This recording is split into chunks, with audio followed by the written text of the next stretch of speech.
All right, all right, all right. Here we go. We're all good to go now. Gonna be playing some more ESO today. I did want to say that I'll be gone for a little bit, for about 2 weeks, a little bit more probably. Be going on a little trip to Florida. So during that time, I will not be streaming. The most I might even do is if I do stream anything, it'd be literally going live on my phone to show something. And I don't know if that'll be happening at all. So, because I'm more likely to be recording. But yeah, that's what's going to be happening in the next 2 weeks. I will be on a trip to Florida. Will not be streaming for that duration, as far as I know. So, wanted to make sure I got that out of the way. But right now, I'm going to be playing. Oh, look at that green screen pop in. Huh. Interesting. Only when I look that one way. Huh. That's interesting. Oh, let's turn this up some. Green screen's gonna pop in right here too. That probably eliminates that entirely. Yep. Just had to turn the light up some. Alright, so I'm gonna start off with like the boring stuff, you know. Just here, hanging out. Gonna do some writs. I think I remember why I had it so low. I think I was like watching videos. I was watching videos or something last time.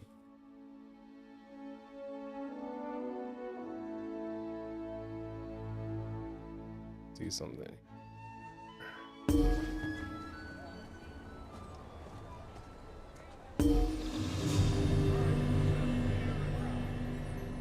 You are enlightened. While I do the boring stuff, let's see what we can find, huh? We'll see what's new. I want to check out Penguin Zero because I like watching his videos. I really do. And he talks about the stuff that I don't know about. All the recent happenings. Oh no, he watched Velma. I was an extra in the Hunger Games Mockingjay Part 1. I know, no autographs, I'm just... Yeah, I did. Alright, hold on. We're gonna see what he had to say about Velma while I do my writs and everything. So yeah, let's turn all this back down some. And let's put him on here. Cause now I'm curious. I mean, I saw the show myself. I really did. But there was no urgency. No sense of, you know, like, I don't want to watch it. I don't know. Uh-oh. Oh, okay, yeah, we're good.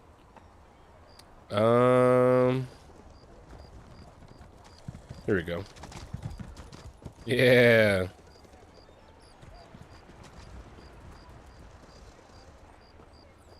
Did it. I went where no one should go.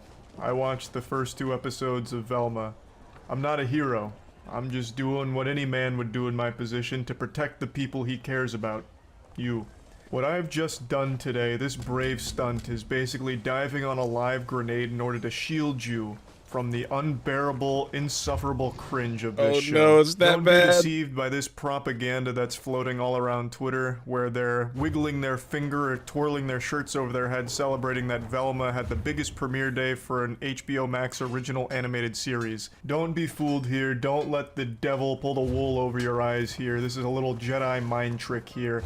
The reason this had the biggest premiere for an animated show on HBO Max is because it's the only animated show left on HBO Max. They canceled every other cartoon they've ever fucking had, pretty much. It's been a huge controversy over the last, like, 6 months. They don't have animated shows left. Thus, this is the only one, so of course it's gonna be the biggest premiere. This accolade is completely meaningless. It's like me proudly proclaiming that I have the largest wiener in this house right now, because I'm the only fucking person in this house. Like, there's no competition. It doesn't hold any weight. Just because Velma had the biggest premiere for an animated show means absolutely nothing when there is no other animated shows on HBO Max that it competes with. So I don't think the show's popular for what it's worth, but I don't think I'm alone in being a hate watcher of it. I watched it knowing full well I probably wasn't going to like it. I was super open to being pleasantly surprised, but that didn't happen. In fact, the first 2 episodes are worse than I expected from watching the trailer. I was very generous and gave the smallest chance that perhaps the trailer only highlighted the show's stinkiest moments, but I was very, very wrong. Stinkiest. The show is stinkier than 3 garbage trucks having sex in a sulfur factory. It is fucking terrible. And I'd like to go over some of it right now. So I've watched the first 2 episodes. I of course can't show any clips from it for obvious reasons, so I'm just gonna have to paint a picture of the things that I witnessed, the atrocities, the fucking torture. Obviously this is all my opinion, but I do think you can make an argument that it's factual because everyone seems to hate this show, even critics. So I think this is just one of those like unifying moments where everyone comes together to hate something equally because the show is just that awful. Damn. Now, I will say, I do think a lot of this was actually written by ChatGPT. A lot of these jokes feel AI generated, and one thing that stayed consistent from episode 1 and episode 2 is they used the same joke formula at least 50 fucking times, and I'm not exaggerating. When they didn't know what kind of joke to make or how to inject humor into a situation when they were going over their quota for bad jokes to fucking ham-fist in here, they'd always fall back on the tried and true getting meta with its comedy. So they'll say things like, oh, this is that part in rom-com shows where we're supposed to kiss, but this isn't a rom-com show, so we shouldn't kiss, but if it was rom-com, we'd like totally kiss right now.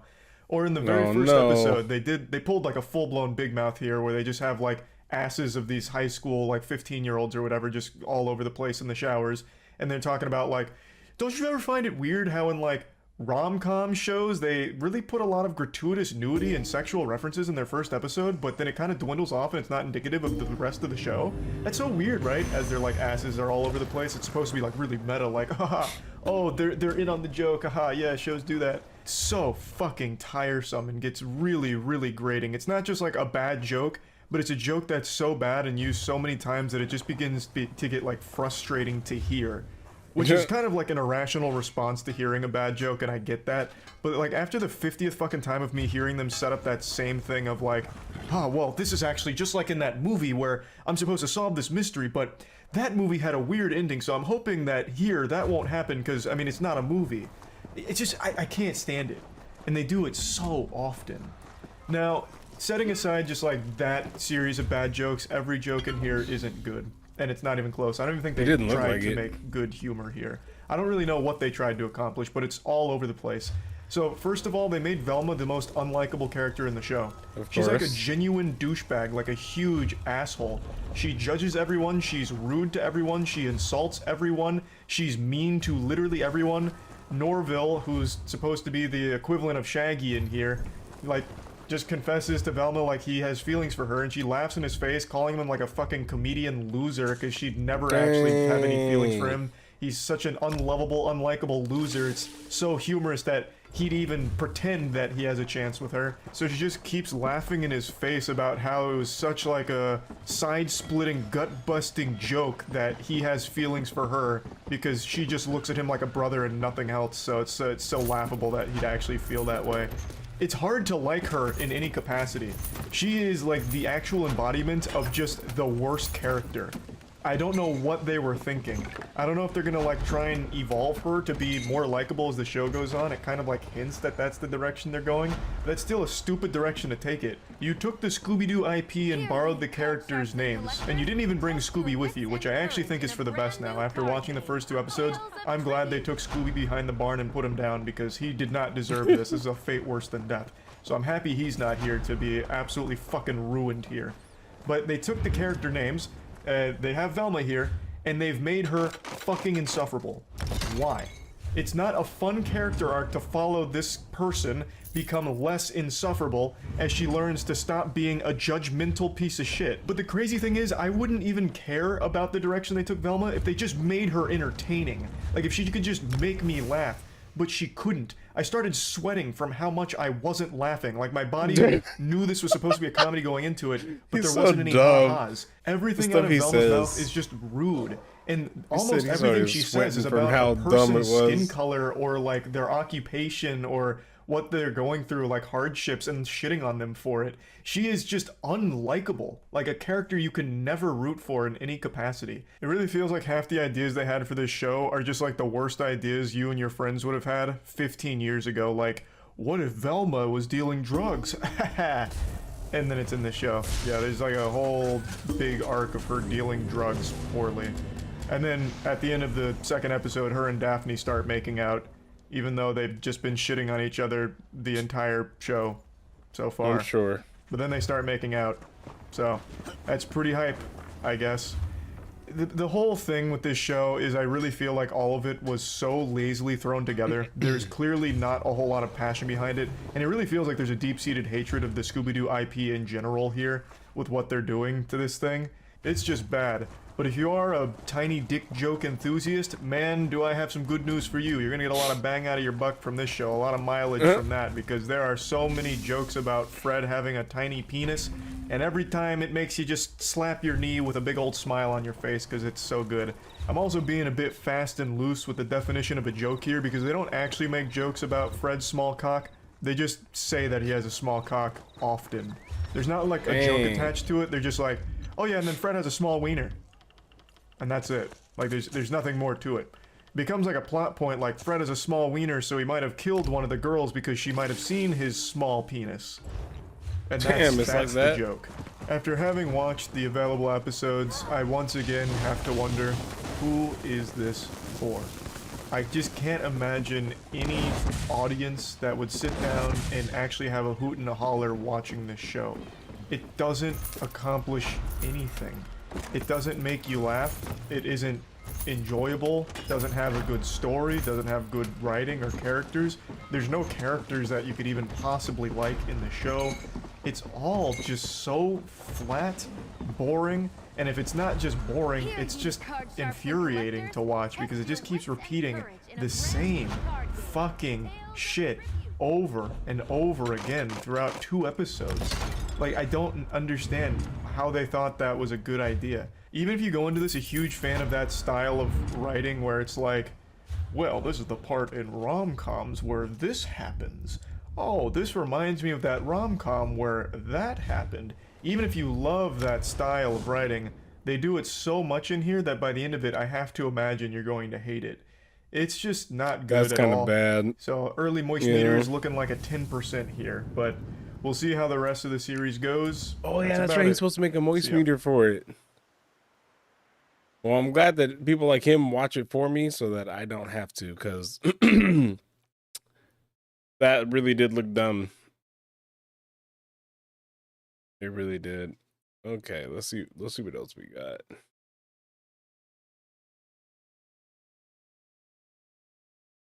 Let's see what else we got. Oh, hold up a sec.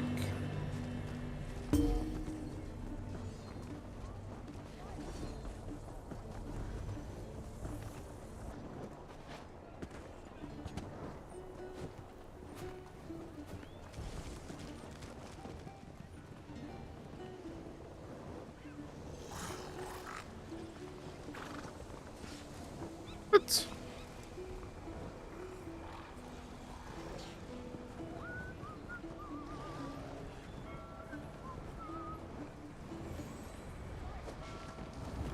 Here we go. Gonna make me grab my phone, isn't it? Yep.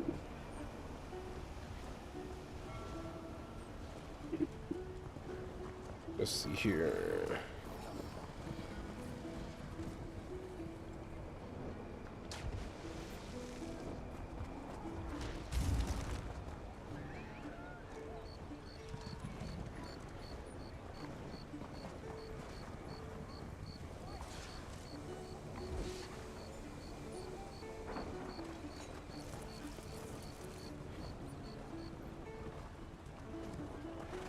All right.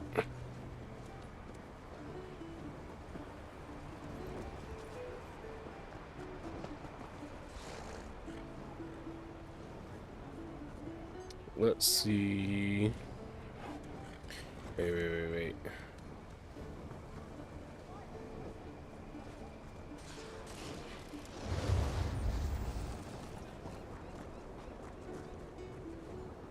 Oh no. Let's see. Twitch partner is literally useless these days and a terrible goal. Yes, it is, commenter, with the major changes that have come to Twitch this year, allowing partners to stream on any platform they want, Twitch confirming that nobody will have the 70-30 sub split anymore, and the fact that you get more emote slots barely matters anymore because better Twitch TV will give you hundreds anyway. There is literally no point to being a Twitch partner. It is a terrible, useless little badge that does absolutely nothing except stroke your ego. Well, that's not exactly true, is it? Because it does help you network a little bit. Streamers will always read messages in chat if you have a partner badge next to your name. But to be fair, if a streamer is only willing to talk to you because you have a badge, you probably don't want to work with that person anyway. My name's LJ, and welcome to the Streamer Hot Takes 2022 edition, where I ask you for all of your biggest streaming hot takes and myths of this year.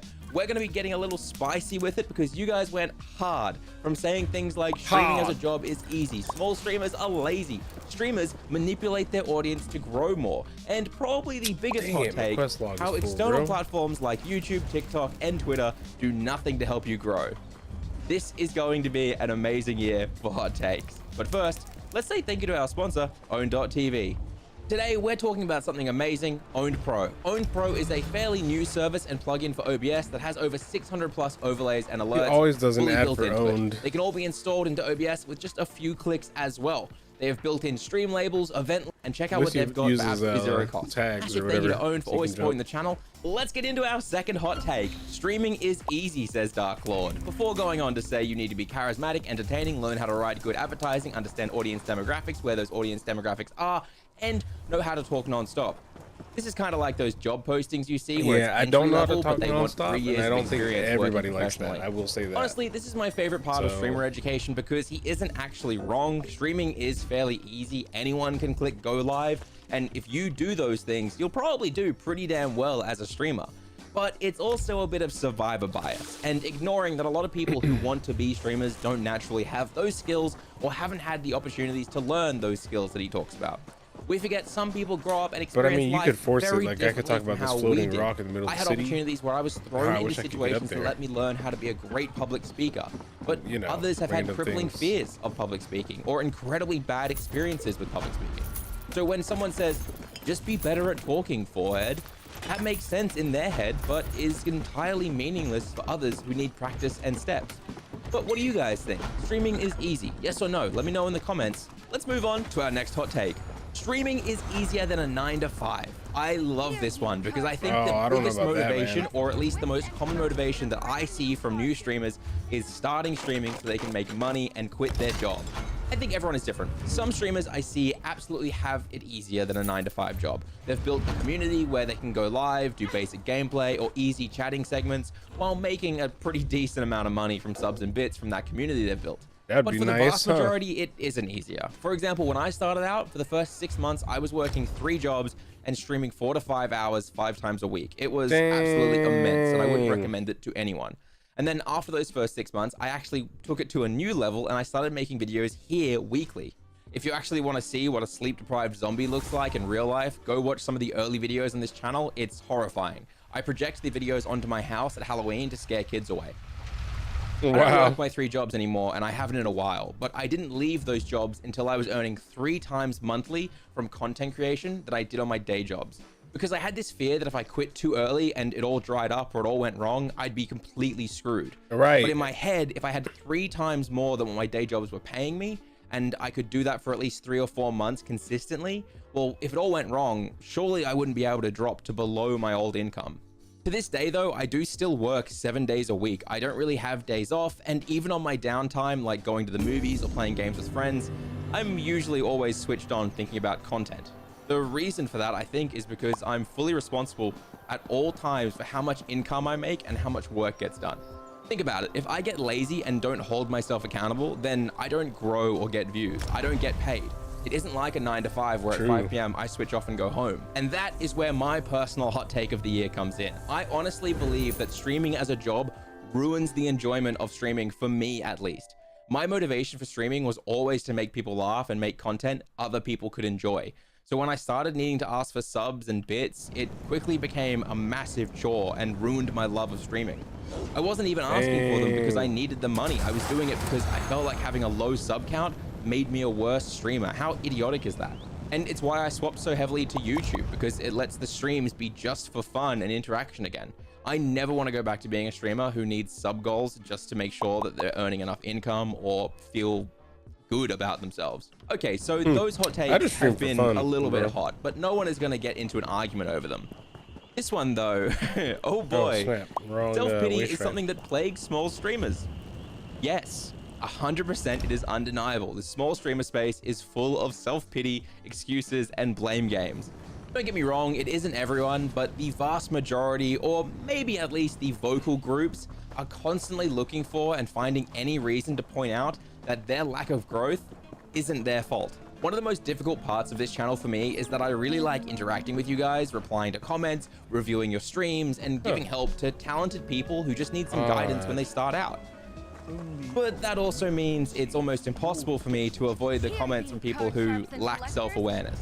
They look at their stream and honestly can't see any of the issues. They believe it is the same quality as giant creators. But when you actually go and check their stream, they just sat there in the dark, not talking, playing an oversaturated game with overlays, sub goals, or follower goals covering half the gameplay, with a title that says getting dubs only or chill vibes only, and a schedule that is completely incoherent to having any kind of pattern. And when you see all of this, you're able to go back to them and kindly point out all of the things they can improve. But when you do that, they'll always reply with reasons or really excuses as to why they can't do any of those things. It honestly breaks my heart to see it.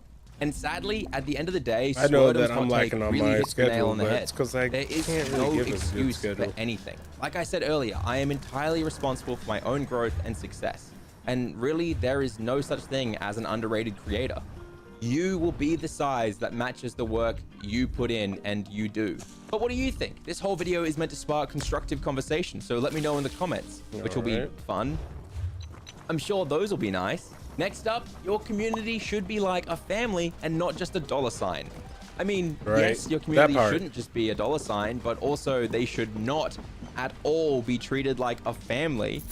Well, unless your entire interaction with your family is standing up in front of them doing 4 hours of stand-up every night and having them stuff money in your underwear before you run off to your room to hide in the dark again and never talk to them. Dang. That'd be a pretty weird interaction to have with your family. One of the biggest plagues on Twitch right now is streamers treating their viewers like friends and family. Telling them they love them when they sub or donate, spending time talking in their DMs, helping them with personal problems or giving them mental health advice, and just generally using emotional language and connections to their advantage to grow their stream and increase their revenue. Because, hey, if you're a viewer, you must be my friend. But guys, streamers and content creators are not your friends. They're not a substitute for connecting with other human beings. They're meant to be entertainment. That is all. I have had a rule since day one. I don't DM viewers. We're not friends. I make content. And if you're only here to try have an emotional connection with me or to become my friend, you're probably going to have a tough time. And if you don't like the content I make, I don't want you to stick around because you feel invested in me, because we're buddies. I want you to stick around only if I give you entertainment, if I give you value. That is it. Next hot take. Shoutouts don't do a single thing. Truer words have never been spoken. I personally think there is so much noise out there, so many call to actions, people begging for subs, for likes, please follow the stream, that viewers are kind of tired of it and often just completely ignore it now. I know I ignore almost every shout out that I see, and be honest, you watching this, when was the last time you actually went and watched someone because of a shout out?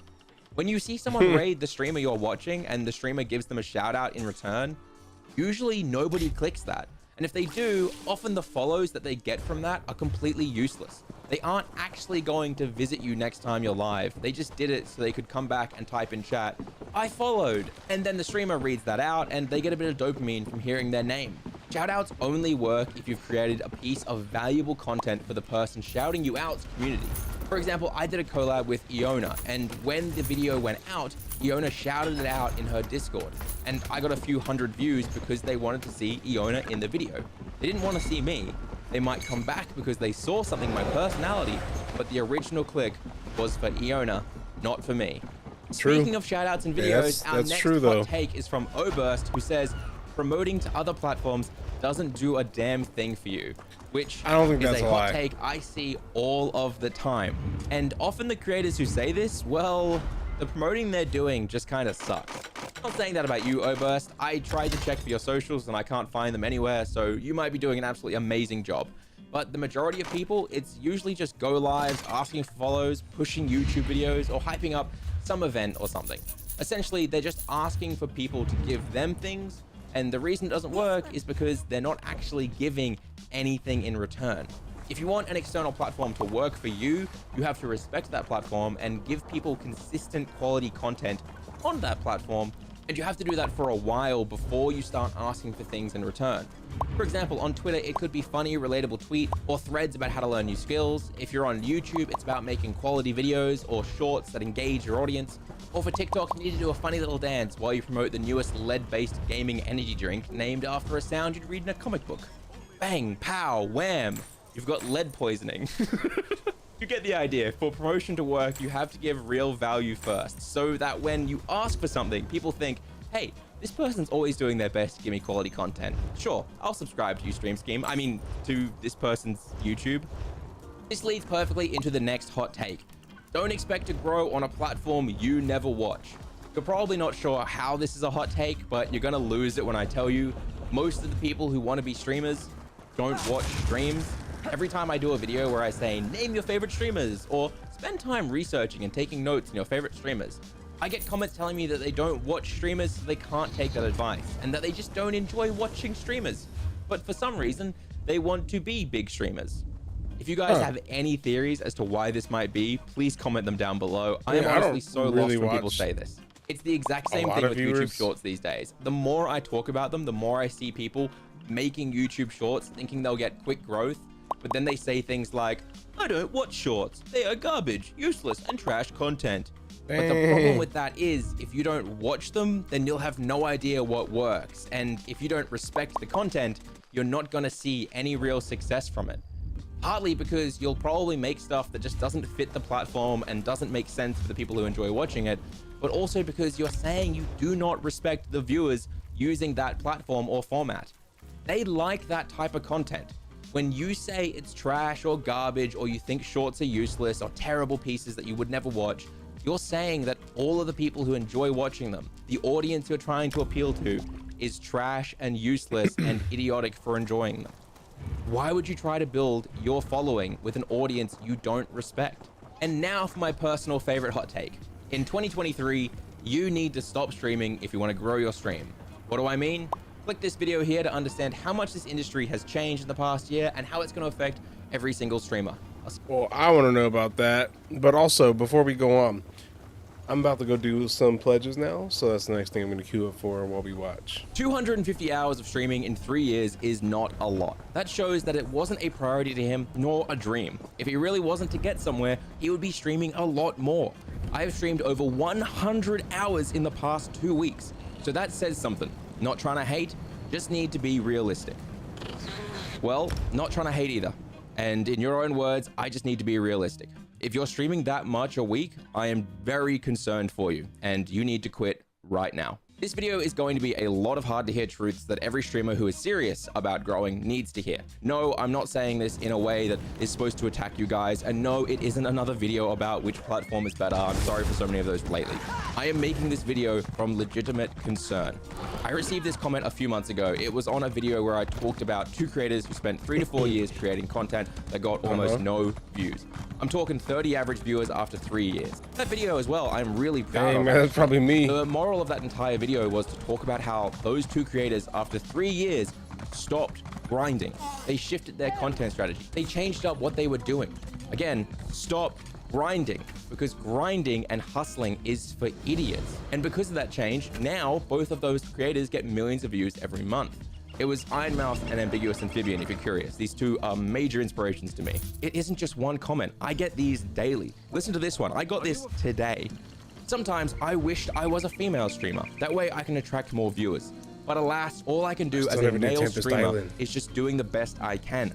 Sometimes I even forget to eat and rest because I worked so hard for my daily streams. This guy is saying he wishes he was a female streamer and bragging about not eating or sleeping, because he streams daily non-stop. And when I told him to not do that and instead work on other platforms or better discovery methods, he told me a creator who has had 200 and 300 average viewers before, that consistency is key to growth, which is why he streams every day for 8 hours, and it is required of him. It's the hustle sigma hashtag grind to affiliate. More hours streaming means more likely to succeed. Go live daily, 8 hours a day. It's our dream. We can all make it. More RGB lights behind you. That's actually a bit ironic. More cameras. It's not about the content you make. It's about the passion, the drive to be live. We can all make it if we hashtag support small streamers. Let me be clear right now. Hours spent live does not equal or make you more likely to be successful. Maybe early on during the lockdown 2-3 years ago, it was a factor. But now, the most successful streamers in the next generation who are going to blow up and be the face of content creation, they're going to be creators who stopped streaming. Let me explain. To grow as a streamer only, it requires unreal commitment. Going live daily or every second day, 5 to 8 hour streams to keep viewers up high, streaming longer than other streamers to farm raids, or when the big guys go offline, those viewers have to go somewhere, right? Always being online, doing collabs and networking with larger creators than yourselves, networking by being in other streamers' chats and constantly being like, hey dude, why don't we collab? Please collab with me. You need to be playing the trendiest, latest game and be at the top of a category for those games. Or you need to be doing some wild challenge or event to get viewers in and go viral on Twitter or Dexterdo. Except none of that guarantees you'll grow anymore. In fact, it barely guaranteed it 2 years ago. And outside of those things, really the strategy of growing in this new post-lockdown age from solely streaming shouldn't be a thing. Early or middle lockdown, sure, it was possible, and I talked about how you could do it on this channel. And that's because plenty of us did do it during that time period, because people were trapped inside. You had a captive audience. As weird as that sounds, it was literally a captive audience. But now it isn't an appropriate strategy because of the insane number of hours you'd be required to put into streaming. And again, those hours don't guarantee any kind of return on investment. Because here is the thing, and I'm saying this because I'm so worried about streamers who are putting all this time and energy in, and I want you to really listen to the words I say here. I need you to live by these words, and even if you hate me, hate my advice, or don't want to hear the hard truth of it, just please take this seriously, because I can't read comments about you guys not eating, not sleeping, and wishing you were a different gender anymore. Dang. Streaming is that easy. is pretty bad. Anyone can go live. Literally, you can click go live and you'll be live on Twitch tomorrow. But growing as a streamer is brutally hard. However, making content like YouTube videos, shorts, TikToks, or Reels, now that is difficult. But growing as a YouTuber, TikToker, or doing Reels is actually easier. If that confuses you, don't worry, I'll go into it more in detail soon. But first, I want to point out the major mistake new creators are making that is far worse than anything else. When you stream insane hours, you don't have time to do things that will actually help you grow, let alone work on your content whatsoever. You see, I've always thought that when you're trying to grow as a content creator, it's not about getting views, it's not about getting subs or making money. When you're just starting out, it's all about farming impressions. In digital marketing, we have a term that's called touches, and that term, much like physical contact in real life, has always made me feel pretty uncomfortable. But essentially, a touch is when someone sees your product. It could be as an ad, or they could be exposed to it organically in other content. Like how you guys see my Shure SM7B in every single video. That's almost like a touch. If you want someone to buy your product, it takes upwards of 8 touches before they'll even consider it. And they need the intent to even buy or click that product first. All of this is the same for content creation. Every time someone sees you, your brand, or your content, it is a touch. An opportunity to convert that person from someone who doesn't watch you to a fan, a die-hard viewer who will always come back and click your content. If you're going live constantly, as I mentioned earlier, like those two commenters were, you are really limiting the number of touches or impressions you are able to farm. The discovery, clicks, and chance to be exposed to new viewers on Twitch or streaming by itself in general is too low. You can only be seen while live, and even then, you're likely not appearing in front of many people. When you're small, it's barely double digits that'll see your stream each stream. This is why I tell creators to stream less or even stop streaming entirely, until you've managed to build enough impressions on your brand.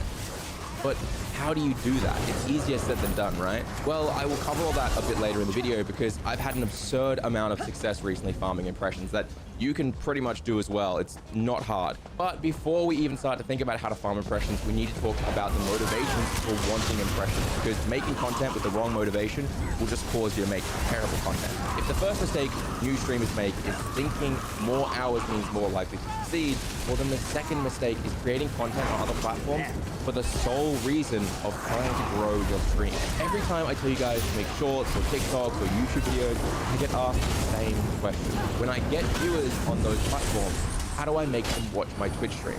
And my answer, you don't. At least not you right don't make now, anyone because if do your anything. motivation for creating content on other platforms is purely to grow your stream, then you likely aren't going to be making good content. Or at least you aren't making good enough content to actually get anywhere in the first place. You see, every platform is special. It's unique. TikTok is very different to Shorts, and Shorts are very different to Instagram Reels. People who watch YouTube want different things from people who watch Twitch. You wouldn't go on TikTok and make a 10-minute long video. It isn't what the platform or the viewers want. You wouldn't go live on Twitch and just start running reruns nonstop. People are on Twitch for interaction. So you need to respect the platform, respect the format, and most importantly, respect its viewers. Work to make good quality content those viewers on that platform will enjoy.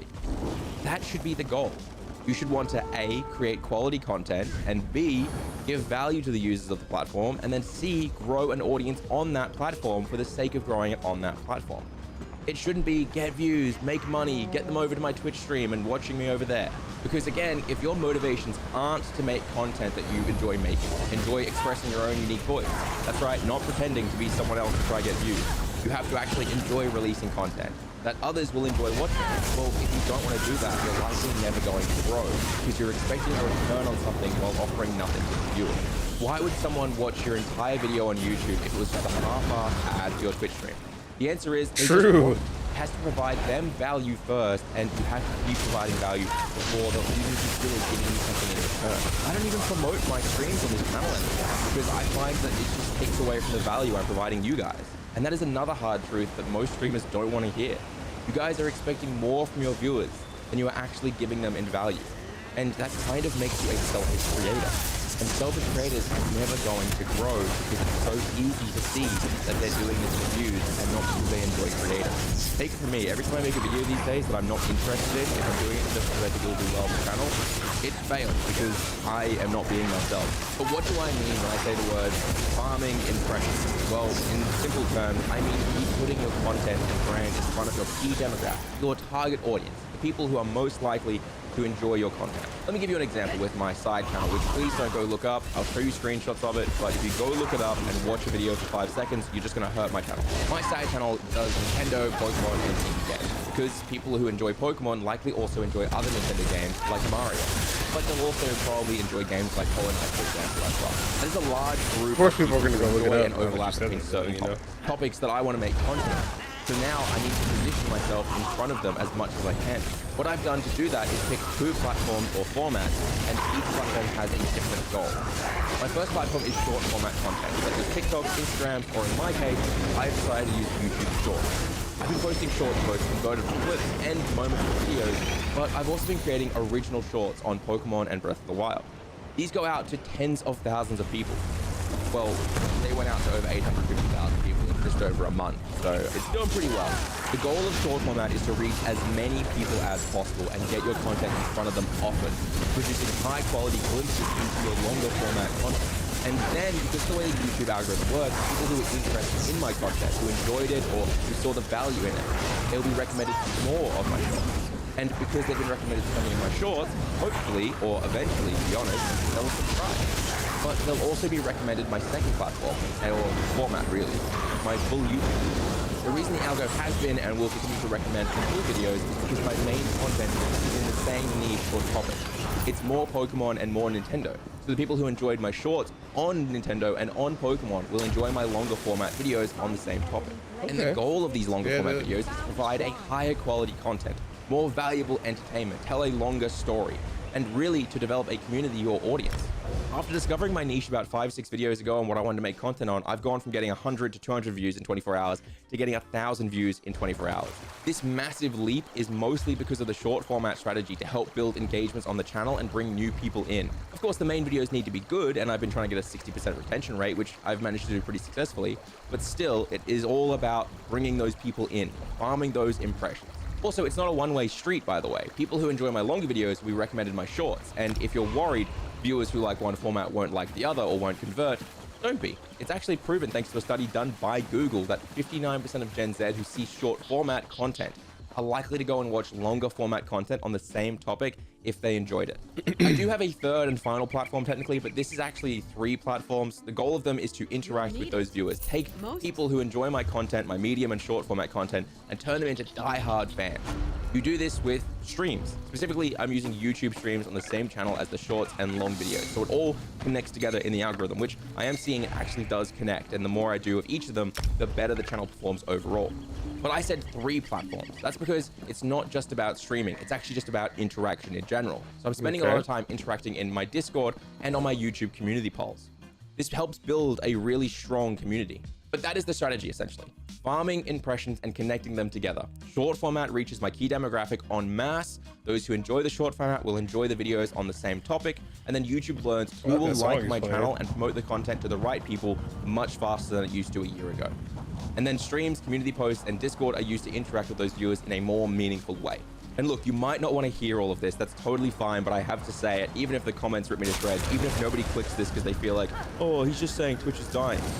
But I and several streamers close to me have been told to our face that Twitch knows their discovery is awful. They don't want to be creators' main platform. They want to be a secondary way to monetize. They told us to go off, make content on other platforms, and bring those viewers back to Twitch. I'm not joking. They literally told us that. But hey, I mentioned earlier that streaming is easy because anyone can do it. The growth is the hard part, and it's the opposite of content creation. The reason is that the barrier to entry to content creation is harder because it requires skills you don't have yet. But something you do have is control. You control the ability to learn how to edit a video. You control the ability to learn how to make thumbnails, and you control the ability to improve yourself. And the more time and energy you put into improving the skills required, the less luck will be involved in growing. I know this is a hard video to hear, and I know I'm going to get destroyed in the comments. I'm so nervous about this video, but I can't see another comment from you guys telling me you stream 8 hours a day. I'm legitimately worried about what is going on. And yes, there is still luck involved in content creation and growth, but it is far less luck than going live for those insane hours and hoping to grow. The truth streamers don't want to hear is that streaming is inherently easy, and honestly, it's fairly lazy content. More hours doesn't mean you're working harder, it's the opposite. The more hours you're streaming likely means you're putting less effort in. That is just the truth. If you really want to grow in 2023, well, you need to stop streaming and start creating content, because the industry is very different to what it was 2 years ago. But hey, don't just believe me. You don't have to. You do whatever you want to do. But I do recommend you check out this video here, because these 8 to 9 Twitch partners all had some pretty interesting things that I think every new creator needs to listen to. See you guys next week. It's very sorry.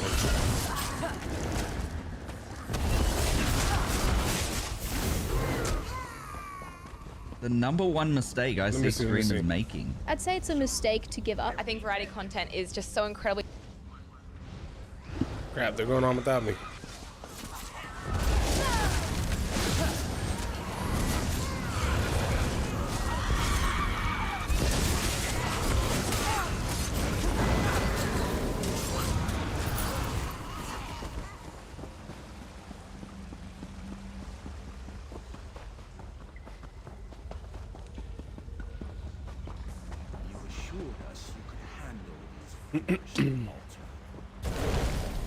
They are slaughtering your soldiers.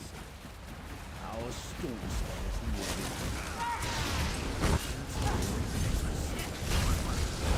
Can't allow them any further into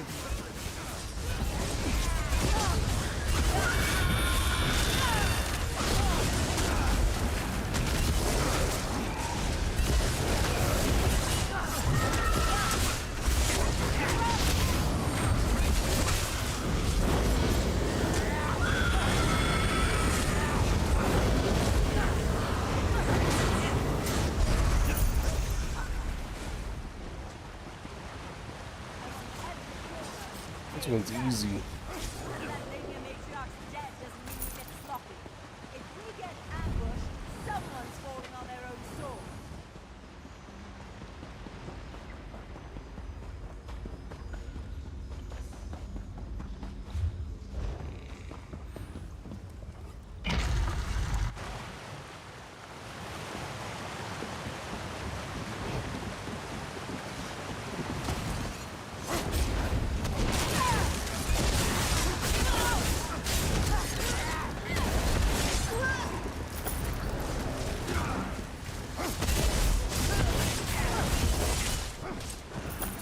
That person's dealing a lot of damage.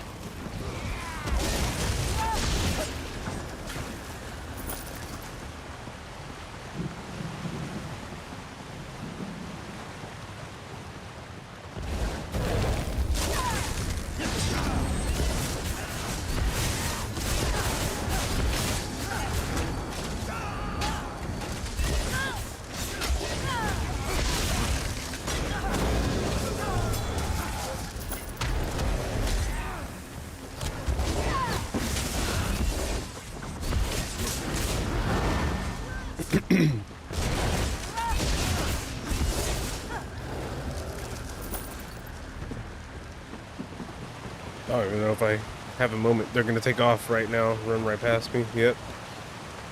Let me see.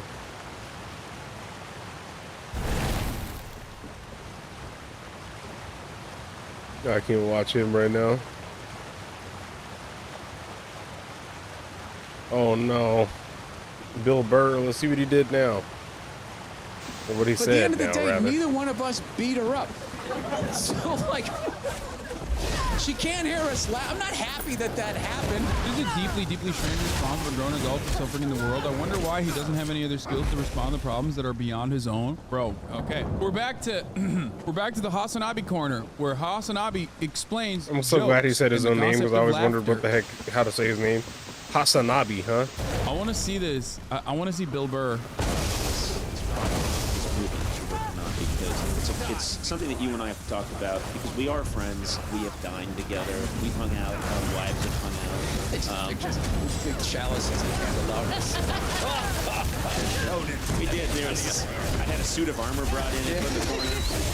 We were talking about this movie that you did. This subject is kind of your being dads. Old dads. Yeah. Old dads. It was something that came about by, not getting my shit together and having kids really late in life. I think people only kids are 5 and 2.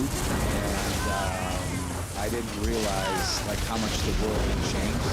My daughter's in kindergarten now. I was in 50 years ago. So just the whole way that they teach, like everything, literally, I'd be like, oh, you're in the jungle gym? And she'd be like, it's called the structure. And then I'd be like, yeah, and then I'd be like, oh my God, I said jungle? Am I, did I say borderline racist now? Like, what did I just say? And you just start freaking out. And, is that for real? Sort of, live sort of in that world, and then also I've never even heard somebody say world that. now of where, you go back into somebody's Twitter account 8 years and find a bad tweet, and they're like, this is who this guy is. This guy's an asshole. And it's like, I always looked at it like, you had to go back 8 years before this guy was an asshole. That's an amazing, like, Lou Gehrig run of not being an asshole. If you went 7 years, like, this guy was totally cool, but in 2014, well, that one random Wednesday, he was really in a mood. Yeah. And it was just weird. Someone who, I lean left. I'm not 100%. This is why Bill Burr is brilliant. I've talked about cancel culture and all this dumb shit associated with it a million times over, and I had never thought about angling it that way. That's a comedian. Like, he's very good. He's very good. That is a funny ass take about cancel culture, straight up. At left, it's sort of like, I just thought that whole era was really fascinating to watch people like just trying to just sort of ruin people. Like, I understood the beginning of it when they were going after these monstrous people, but then it just became this like these ticky-tack misdemeanor bullshit, and they would just burn them down. It was like a Frankenstein movie. Like, they were all coming up the hill. So it's sort of, subtly lives in that world. Right, and one of the things that I we both been on a, like I say, a similar part of it. I'm a little bit older than you, but I do relate very much to gingers about being. I told you about this. That one time my wife was on the plane with me and we were going somewhere far, so she had like a tablet and I started watching a movie and she had fallen asleep and I was watching a movie and I was laughing so hard I woke her up. And then she, you know, when you don't know what somebody's laughing at, you just start laughing. She's like, what are you laughing at? I was trying to hide it. And she looked and I was watching Precious. Oh my God! Oh my God! It was literally, oh my God. Some shit, it just gets so mean. It's just so mean. It pushes through into comedy again. The mother said something so mean, and then they just cut to her face, and she was so sad. I mean, I'm not gonna lie, being honest, I was wheezing. I was literally like laying in the... So I was laughing so hard, the woman I didn't know on the other side of my wife was laughing, and then my wife started punching me in the shoulder. I just gave her like the tablet. No, she's that's one of my favorite things. Great if you were my wife has such a big heart, and we're always watching TV, and she's forever getting teared up, and I am laughing my ass off. And she used to watch Biggest Loser, and these fat people about all the cookies and burgers they were eating. And they were crying like they lost a dog or something. And she would be crying with them, and I would just be laughing my ass off. So. No, most of the world is starving. That's why. Like, I went to like India, and I saw this level of poverty that I just made me want to adopt every kid over here. And then you just come back to America, and there's these slovenly people. I just can't stop eating Oreos. And it was just hilarious. Oh no! I just stop eating Oreos. Then it's like. This won't come He's so out. What it is dumb. because my wife No one will ever hear this. My wife gets mad at me for laughing. It makes it like, oh, dude, I have worse ones than that. I got worse ones than that. We might as well get it out now because I can't say safe. this one to protect people. You guys aren't gonna laugh at this one because you're told you're not supposed to. No, that's not this crowd. Some dude beat the shit out of his girlfriend, right? Well, you're off to a good start. Yeah, that's a good start right there. Let's all be honest. You have them. You're like, yeah, I can top that. How else are you supposed to watch the news? Am I really supposed to go like, oh, for the whole time? Or you can laugh. I mean, it's a choice. Like, how does it help me? But how? Okay, I want to hear you pull this out. So my wife was so sad about it that I had to make a joke because I wasn't mature enough to be sad with her. Right. So I was going like, what do you think she said? What do you think that last thing she said, right? Yeah. You know? Yeah, exactly. So she gets all mad, right? She got really mad. Why did she? I'm not laughing at that. That's terrible. She's lovely. I've met her. She's wonderful. So then like a week later, my mother-in-law comes over, right? The story comes on the news, and after the story's over, she goes, I know I shouldn't say this. My wife goes, Mom, don't say it. And she just goes, I wonder what the last thing she said was. And I died laughing. My mother-in-law died laughing, and my wife stood out of the room. Yeah, but the end I'm of the not day, gonna lie, neither it's one funny. of us beat It's her funny. up. So like, she can't hear us laugh. I'm not happy that happened. This is a deeply, deeply strange response to a grown adult who's suffering in the world. I wonder why he doesn't have any other skills to respond to problems that are beyond his own. Bro, he already said it's a coping mechanism.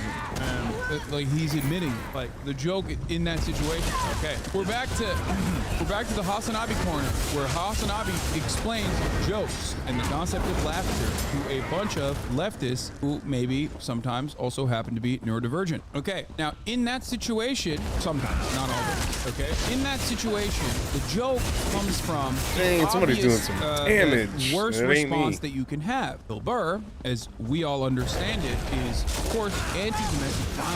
Okay, this is a real problem. It impacts plenty of partners, and it is usually also very, there's always one sex or there's always one gender that is victim in a lot of these circumstances. But what Bill Burr is doing here is basically saying the worst possible thing he could say. It's like a dead baby joke. When someone makes a dead baby joke, they don't literally mean like, you know, that's awesome that babies are dying. It's kind of like when I say, when I laugh at children in pain. Like, it's funny. You can laugh in that situation. It is funny, it's man. okay. Like, it's not, it's you funny. know, or if something happens, I go, like a kid is like bullied or something, and I say, what about the vibes of the kid? Where the kid's vibes?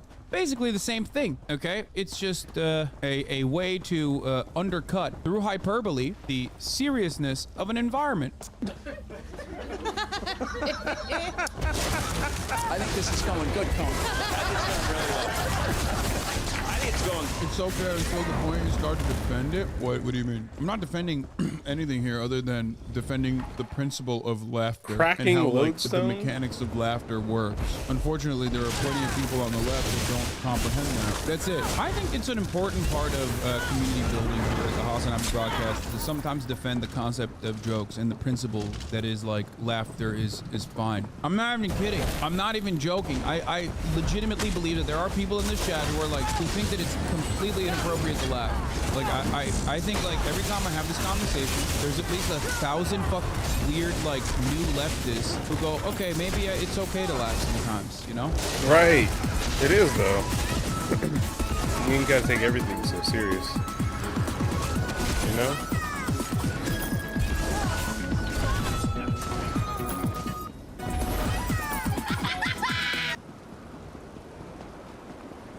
Okay. And now you're talking down to me, and I'm some guy at the end of the block. Who All am right, I, Bill Bill? Burr. God, he's... All right, man. All right, dude. Oh. What? A transparent kayak? That would freak me out. Being able to see all the crap under you, you know? I'm heading from here along this beautiful remote coastline, crystal clear lagoon, out the back into the deep blue, and hopefully towards the islands. I've got the boys with me, Jacko, Sammy, Got the boys with me, Jacko, Sammy, everyone, loads of boys with me. I was actually thinking. There's one rule in this challenge. Jacko. So throughout the night, I'm going to be sleeping in here. It's just funny, I think, the way he talks. I know it's just how he talks, but it's still funny. I like it. It's gonna work. Jacko. Loads of accents. Jellyfish. Oh, what the hell? Jellyfish just went in my bum. He said went in his bum? Eagle rays never let you get this close. If that was a jet ski or a tinny, he'd be out of there. Whoa, what a friendly one! Right underneath us. This guy right here looks like a leopard whip ray. You can tell. Oh, he's moving. Look, moving. Look how long that tail goes. Goes all the way down into my bum. Big dolphins, they're coming right at me. Oh. Hello. I want to be your friend. Wow. Look at that. Beautiful. Hello, Ray. You're going to get my bum. I'm sorry. Goodbye, Mr. Ray. If you guys want to cop one of these new adventure shirts, there's 3 different styles and colors. I mean, like, it's fine right there, right? He's still kind of close to the shore, like, and all that, but when you get out... Oh, shovel nose. For the first leg of this adventure, the boys are going to be in the tinny. Then they're going to swap over to the Sea Strider for the open ocean leg of this adventure, over towards the islands, because honestly, guys, anything wild can happen. Hey, we found you! Happy birthday, dear Jacko! And tonight, I am planning to sleep in this. We've got lights. We've got some seriously good stuff coming, so do not go anywhere. We're going to be in here, the best night doing what we do. do. The boys are going to get the big boat. I'm heading out wide. I'll see you guys Heading there. out wide. Let's go. Easy, mate. Hey! Sammy, just look what we have here. Boys, I swapped the titty out for the big boat. Oh! Hey! Stop! Calm down. It's actually sinking. It's actually sinking. Bro, how did they get it back, bro? As I was saying, I caught up with the boys. They're gonna pass all the dive gear. They're gonna hop in and join me because it is about 20 to 25 meters we'll be dropping. Catch my breath because we almost lost it just then. I see you guys in there. Hey, man. I swallowed so much water. Jump! Jump! Bro, I don't even know how they got it back up. That's what I want to know.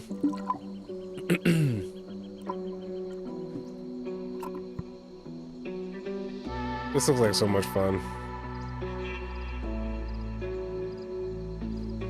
Just going down in the water like that.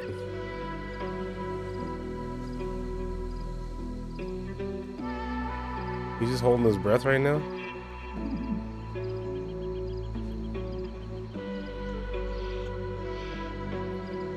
Perfect music too.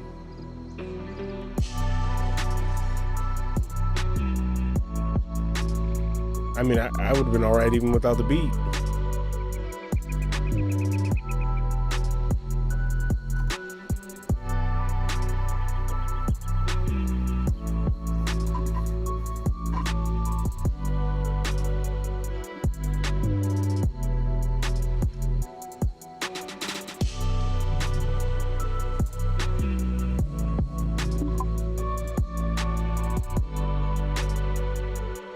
I like this, man. Look out for that shark. Go behind you, eat you. Thank you.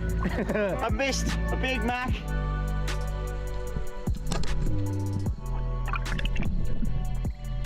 Gonna have to go again a little bit later on. Have you missed anything yet? Oh, I've missed plenty.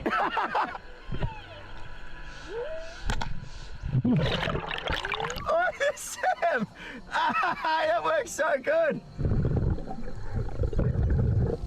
How's my butt look? That looks sexy. Ooh, gotta keep moving towards the island. We'll go for a shallow dive in a bit. Maybe try to get some crayfish. There's a little baby whale here. Looky. Oh, there's the big mum in the background. Look, it's coming right up. Oi, it's coming right up to us. This little baby whale is just dancing around the thing. Hello, my name's Brody. It's lovely to meet. What the hell? Oh man. Oh, what the hell? Hey! Hey! Holy shit! Holy shit! That is so cool. Oh! What the hell? Ah! Did you see that? It went straight up to me! And literally went underneath to check it out. It was like sussing me out. My heart is going 100 miles an hour! That's so cool. Alright, arm's getting a little bit stiff now. The boys should be meeting up with me very soon. I'm almost at the spot.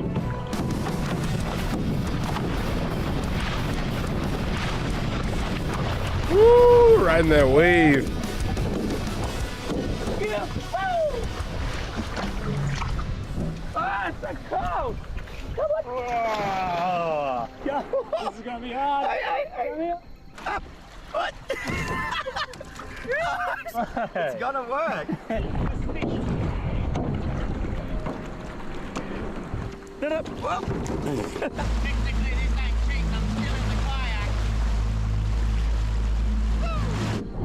Oh, hello! Hi, my name's Brody. Lovely to meet you.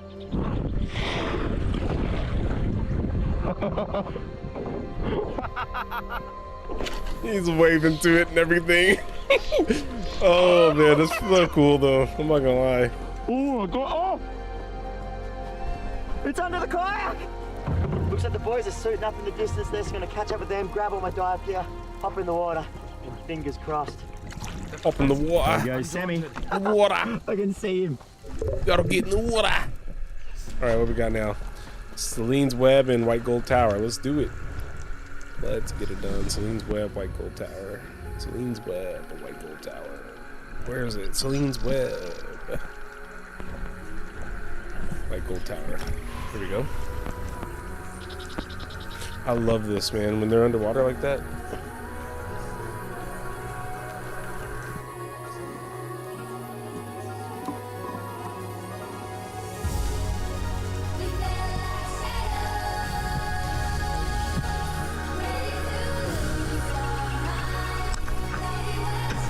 Oh, he got it.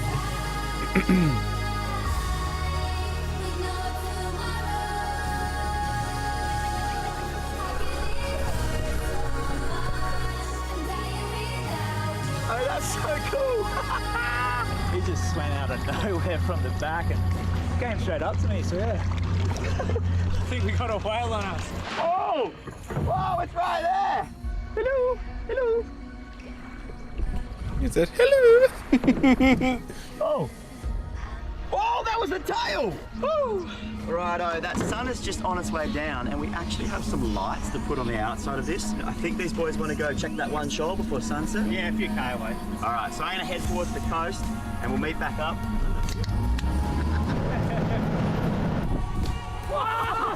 They literally just booted off, and they're too far gone. There's a big ball of This looks like so much fun, man. Oh, snap. Dungeon was red. Oh, man. Don't have a phone. I was so distracted. So distracted. There's a big one. I can't get in contact with them. Not the best place to be. That was a bit of a stuff up. We're gonna go find Brady. Too recently, huh? Come on. The horizon, yo ho, yo ho. There's something floating on the surface, just on the horizon up here. You guys see that? I'm not. Give me sure 1 second. I'll be back. We'll Be right back.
All right, all right, all right. I want to see more of this, man.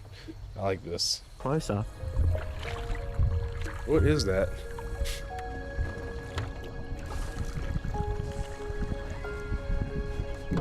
Oh, it's alive. Oh, I'm so sorry, mate.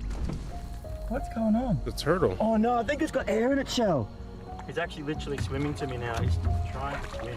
I don't think I've ever told anyone my true plan in all this. Eventually, I want to be able to create a place where I personally can fund vets, facilities all around Australia and around the world where there is a place that everyone knows that they can bring animals to, where they're going to get treated properly. Because for me, growing up in a small town, sometimes that just isn't there. It's on and off. It comes and goes. It's one of my biggest dreams and goals moving forward. Hey, easy, easy. That turtle took a drop about 5 minutes ago and has not surfaced. It's just about dark. There's not much light left. I don't know where the boys are, so I'm getting a little bit nervous too. So I'm going to turn the lights on and I'll be a big beacon, I think. I actually can't see it. I think. Shit. Oh. Oh my God, it's so bright. That's cool, man. It's working. Because this is not part of the plan, floating out here in pitch darkness, literally alone. Nah. He's like, Did you hear that? We can just see this white light in the distance. We think it's Brody. Right. Oh, the little tiny one? It's getting closer. Yeah, I think we found him. Oh, wait, that's so cool. I can hear a boat. I can see someone coming. Yeah, he's landing!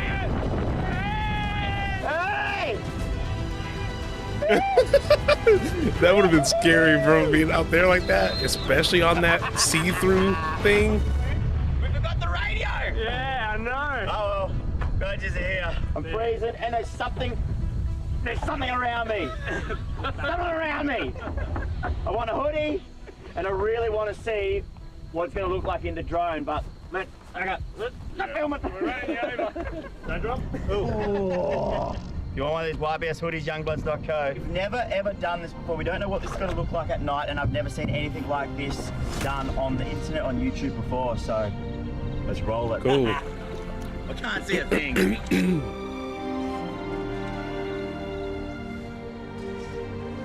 That looks so cool, man.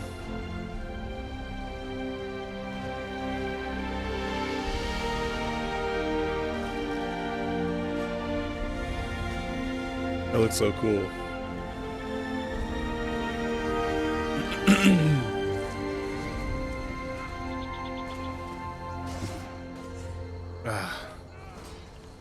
I'm jealous. Bluey's looking pretty tasty. Good feeling, jump saving boy. Let's go! Hey, we got fire! I don't got no fire, baby. Oh, sucks to be him. Happy birthday to you! Happy birthday to you! Sing! Happy birthday, dear Jacko! This fool really dug in too. Oh no. I'm so excited about this. He ain't share no cake for nobody. He said, bro. Wait, I'm just gonna have a I'm quick making fish bite. tacos. Oh, cheers, man. Happy birthday. Fish burritos. The lights are all off in the boat. The boys are finally going to bed, and I'm gonna follow suit. I'll see you guys first thing tomorrow morning. He's sleeping on that thing? Oh man. Good bloody morning, everyone. We're back in adventure mode. The boys are up, and we're into it. The day's early. And I need to get myself some sort of feed because I am starving. It's legit raining right now. How you going, man? It's gonna fill up. It's gonna sink.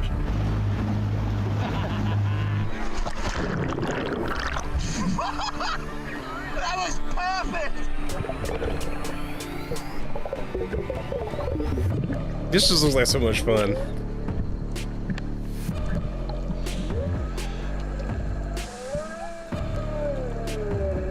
What is making that sound? I'd have been like, nope. I'd have started swimming up. That sound was a nope for me. That's a nope. That's when something's coming to eat you. You hear that? Oh, I'm like, nope, nope. Look at all the fish.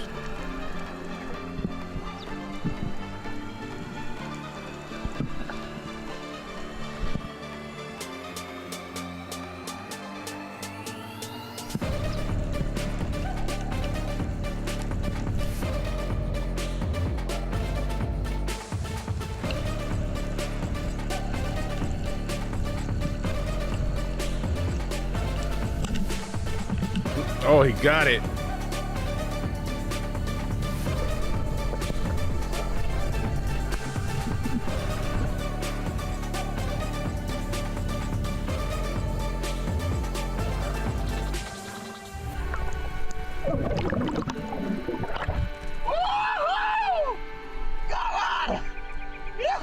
Looks like you got two, bro. It's like a fish inside of that fish's mouth. Look at that! Yes! Oh. A beautiful coral trout, and it's got something in his gob there. I'll pull that out and give you guys a look. Yeah! I'm stoked. Let's get straight into this cook. Little cuts up towards the front. That's what I love about spearfishing. You can be selective, sustainable. You kind of know what you're going to get all the way to the end. Beautiful. Might have to cut through a few pin bones here. You beauty. A few more cuts. Beautiful slab of coral trout. The moment I've been waiting for. Come on. Woo. Really? We got fire, baby, on the transparent kayak. You guys can smell this. Here it is. The moment of truth. Oh man, that is so bloody good. I've been on this transparent kayak for over 30 hours straight now. That tastes bloody beautiful. Thank you guys so much for watching. Hit the thumbs up, subscribe if you guys want to. Get all your merch. That's pretty cool, man. I like this channel. I'm subscribing. Oh, I'm subscribed. I don't even remember subscribing to this guy. I'm not even gonna lie to you. I really don't. I'm sorry, but I like your video, so let's give it a thumbs up. Dang, bro. I'm not even playing the game anymore. I'm just sitting here just watching.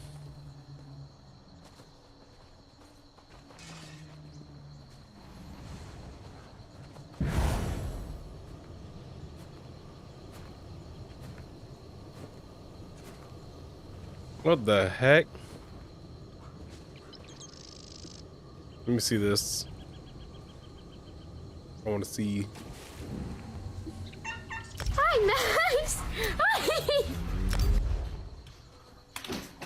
What the?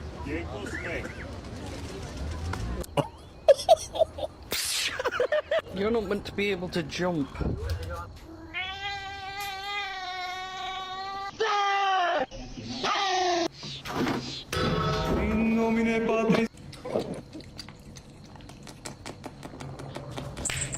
Dang, that cat slapped the crap out of him.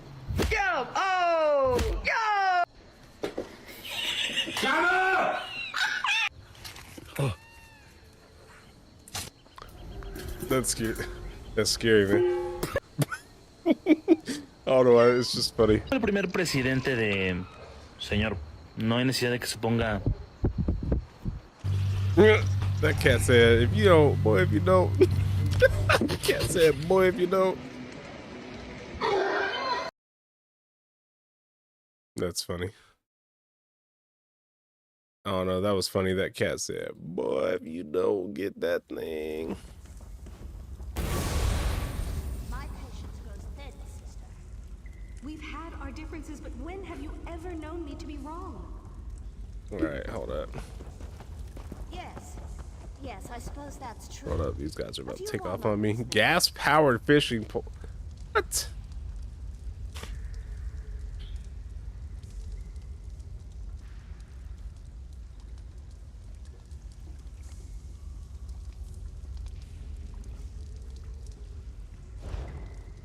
Dang, bro, they took off.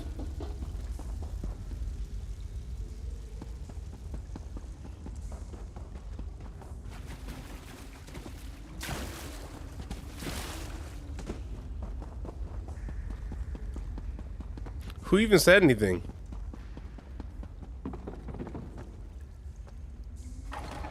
He was like, "I'll give you whatever."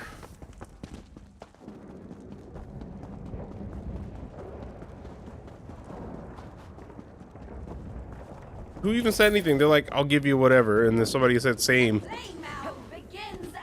Okay.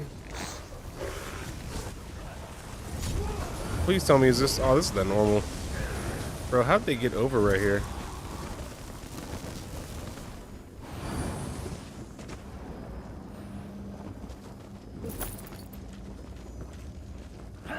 Bro, why are we jumping back and forth? Pick one.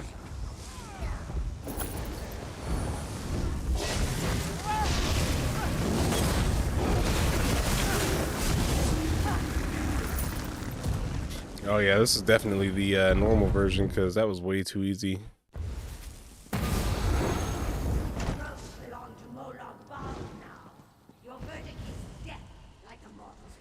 Dang, bro. Every time I stop for like 2 seconds, these guys are gone.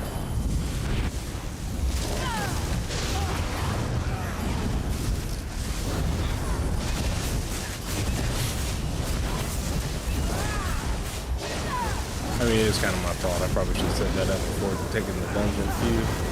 But whatever. Whatever. Whatever.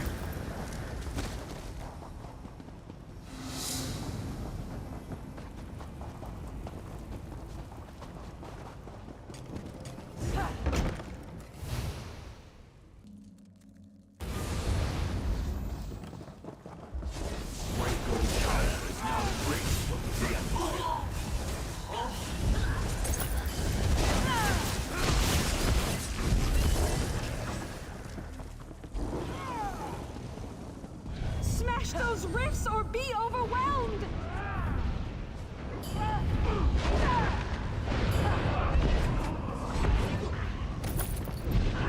How do you smash a rift? Do you know what I mean?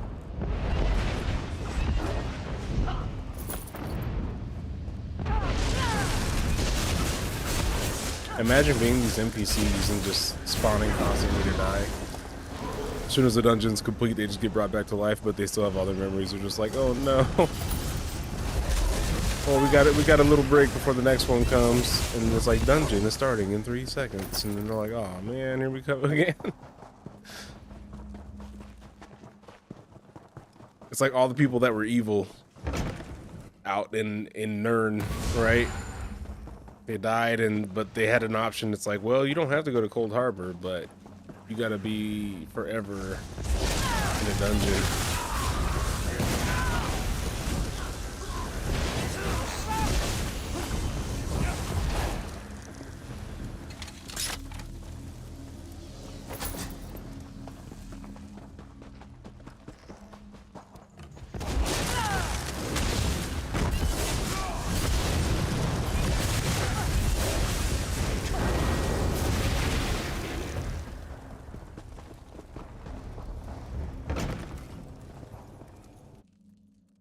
Easy, easy. Lemons, squeezy. Here. Where? There's nothing. This is where I left it. Give me a moment. You'll see. Oh no. The Elder Scroll. It's not ready. Don't touch it. Oh, I forgot all about these candies. I remember that. Okay, let's see what they say about that real quick.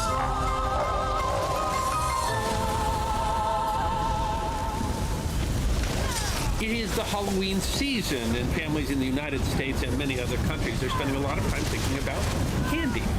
From chocolate to suckers to gumdrops, there's all sorts of different kinds of candy, and everybody has their favorite, but some candy seems to strike a stronger reaction than others. In fact, some are so divisive that everyone seems to have an opinion on them, whether they love them or they hate them. Black licorice, circus peanuts, and candy corn are perhaps the most divisive of the Halloween candies, yet each of them has their own history that has allowed them to, perhaps surprisingly, survive as a Halloween treat for generations. And the history of these black licorice is hated disgusting. candies deserves to be remembered. Black licorice flavor comes from a plant, a legume which is widely distributed in Central and Western Asia, Europe, and North Africa. Specifically, it comes from the plant's root, which has a sweetness 30 to 50 times greater than sucrose. The word licorice comes from a corruption of the original Greek term and means sweet root. The root has been ingested in various forms for millennia. The earliest reference to it or a similar plant comes from 4,300 years ago in the writings of a Chinese emperor known to experiment with plant remedies. The Chinese writings say it could be used as an antidote to toxins, to reduce pain, and as a cure for various other complaints. Numerous ancient cultures used and even cultivated the plant, and its use spread throughout Asia and into Europe. Usually the root would be used to make a drink. It was primarily used medicinally. Greek physician Hippocrates extolled its uses in the 5th century BC, and licorice root drinks were served to ancient Egyptians, Indian Brahmins, and Assyrians. Greek philosopher Theophrastus called it Scythian root, writing that it could quench thirst and that with its help, the Scythians reportedly could go 11 or 12 days without drinking. Roman sources also spoke of the root's medicinal qualities, and it is mentioned in the writings of Pliny the Elder and the pharmacologist Dioscorides de Materia Medica as a cure for asthma, malaises of the throat, and even sterility. It was known throughout the medieval world as an herbal medicine. Descriptions of the root spread in translations and books kept by monks, and licorice plants seem to have come to Europe in waves as crusaders found the plant in the Middle East. Its cultivation spread throughout northern Europe around the 11th century and made its way to England, particularly around Pontefract in Yorkshire, although it's possible licorice plants had grown in the country much earlier than that. In Germany and elsewhere, it was added to beer and used as a flavor additive in cake and bread. In the Middle East and the Mediterranean, licorice was combined with honey. I'm already done. I don't care about licorice anymore. Oh crap, we got enemies. Hold on.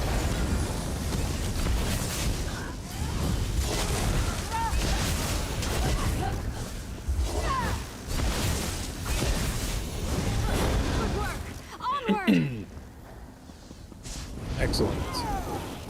Excellent.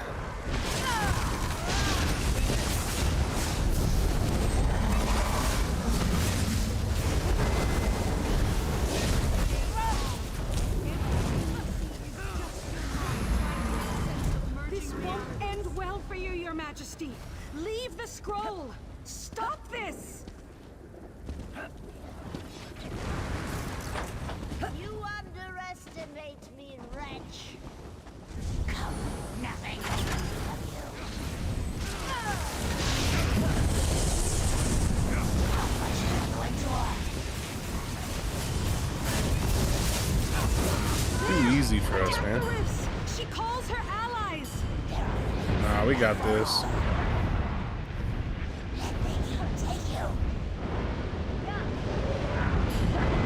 The heat didn't really take us. After her. Just thought I'd mention. Come. You must face her before she slays us all.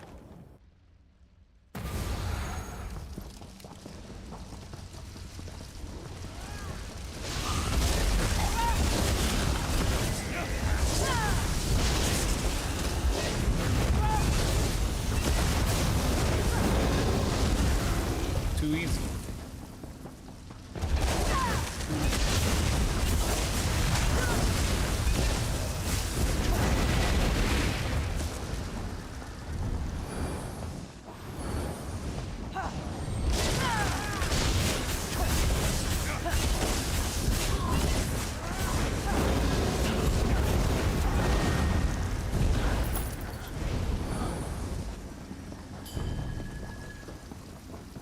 Everybody's just zooming through this, bro.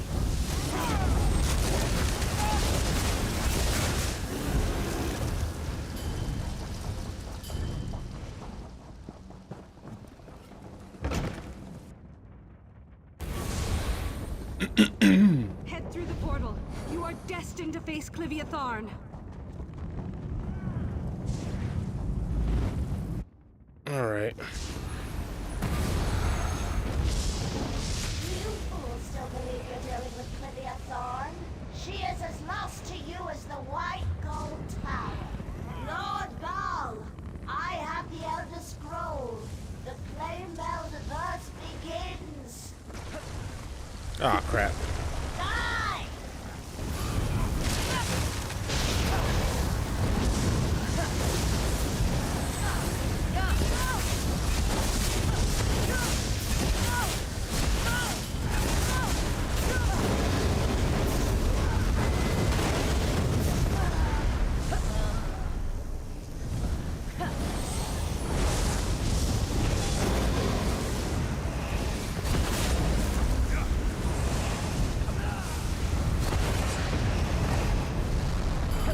She's dead.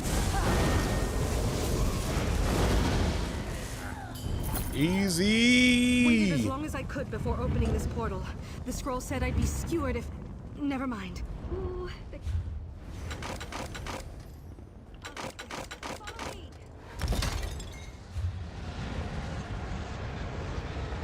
There's really no...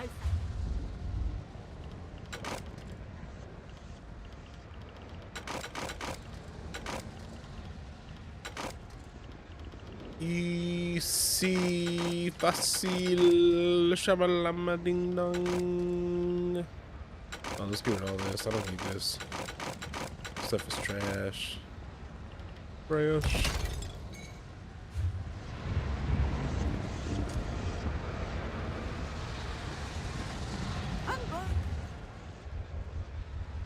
Get rid of all those ornates. What is this? Sell to merchant for gold. Alright, get rid of it.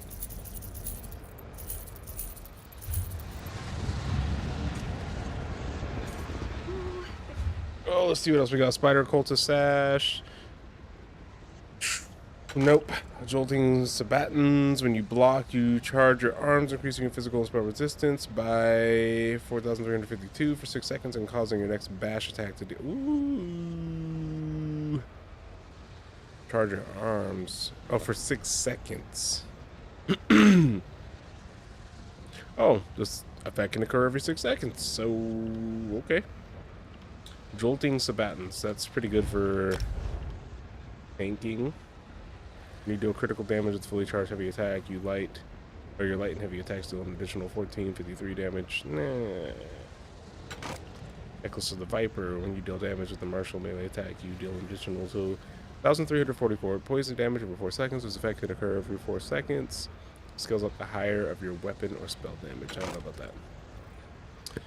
Dealing damage with the light or heavy attack draws essence from that enemy that pulls near them for 5 seconds.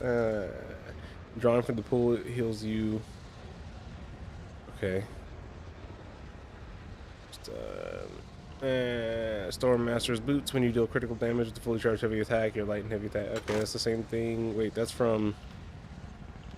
What is that? Storm Master? Nah, Spider Cultist, I don't want any of that. Spell Power Cure. Heal yourself and now give them target Major Courage, which increases their weapon and spell damage. That's not a lot. By 430. Overwhelming, that's for shocking stuff, right? Deal damage with the class ability you surround yourself with Torrent that deals 377 shock damage to enemies. So yeah, that's pretty good for like a shock build, but I don't even know if people are still doing that. Overwhelming epaulets. Wait, that's not for the epaulets. Are those the shoulder pieces?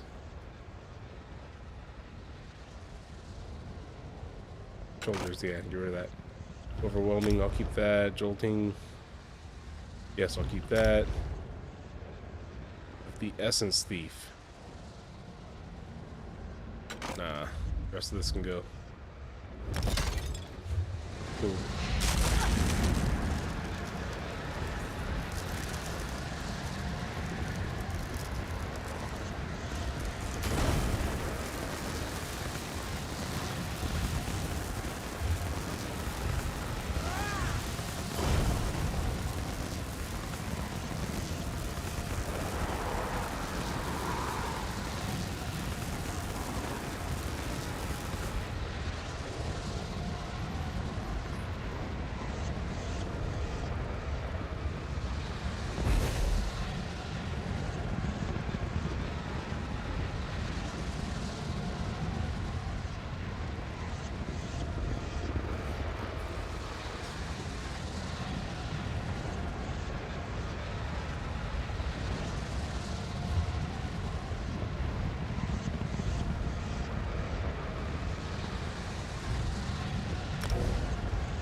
He said that a little too little too late because I was already like on the way out. As soon as he was like, well, wait, we can do Celine's too. I'm like, no, No, no, no.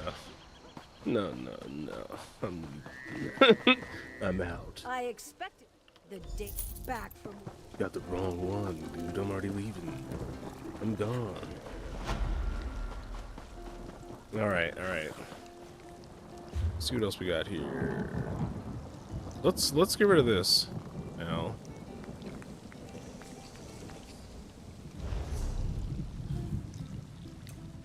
Let's put this back to where it was, huh? Cool. So I'm gonna queue for Celine's, and then I'm gonna make my way. Well, actually, let's just see if we can get it first, because I need to really finish some storage. Oh, boom. Nice. And we're in.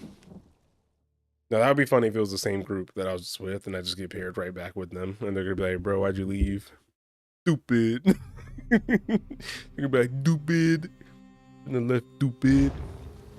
I understand your concerns. Just the same group. Think of the potential rewards. Yes, it is. These woods have long been rumored to house a powerful forest spirit.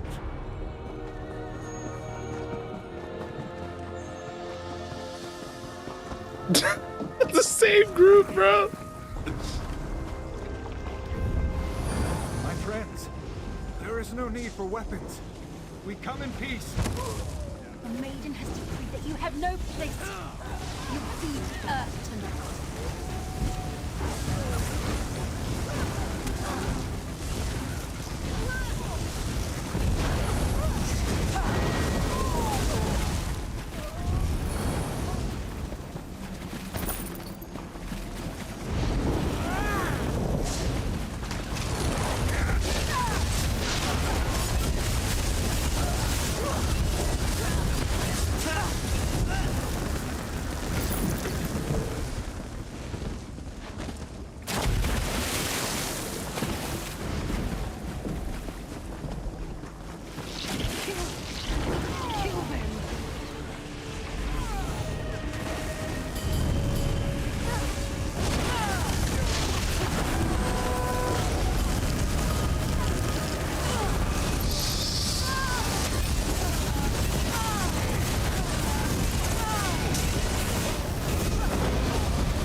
Please tell me. Oh, nice. We're doing veteran, bro. This group is too good.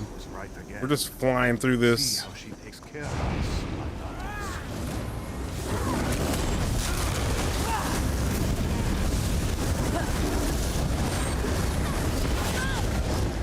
Yeah, let me boost this stuff right quick.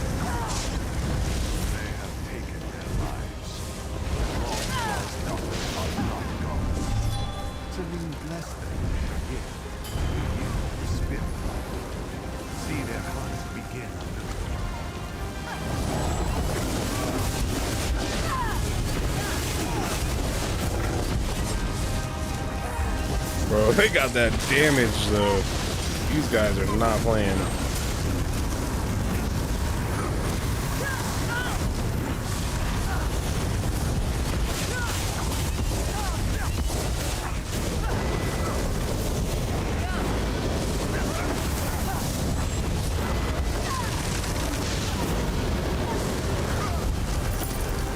Fácil.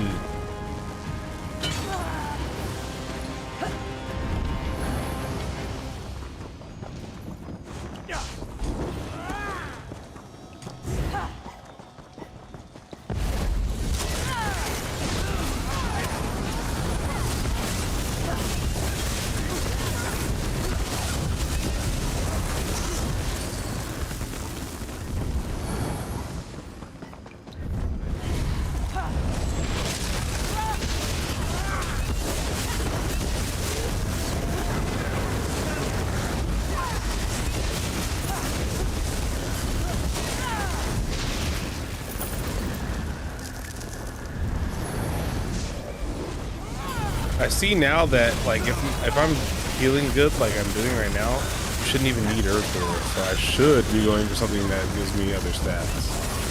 So I kind of see what my sister was talking about, because she's a little bit higher, like, you know, she's on a whole nother level when it comes to ESO.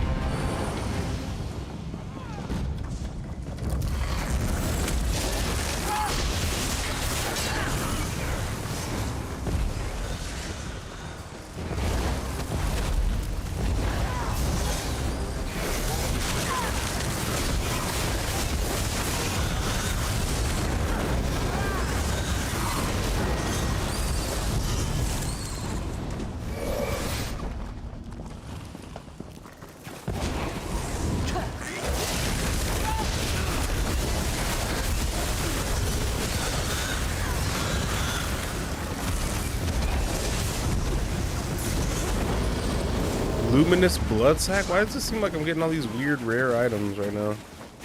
Like, I don't usually get those.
Celine protects, Celine attack, Celine defend.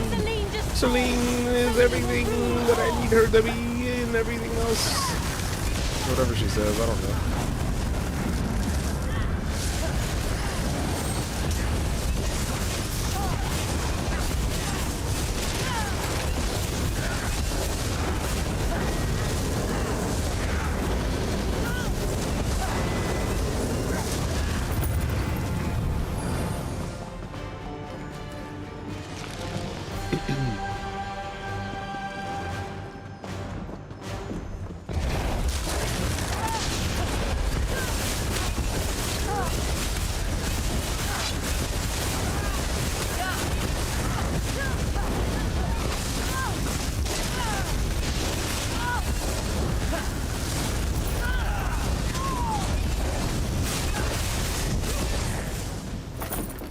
I should really try making a Warden healer. I haven't yet to ever play like Warden as a healer.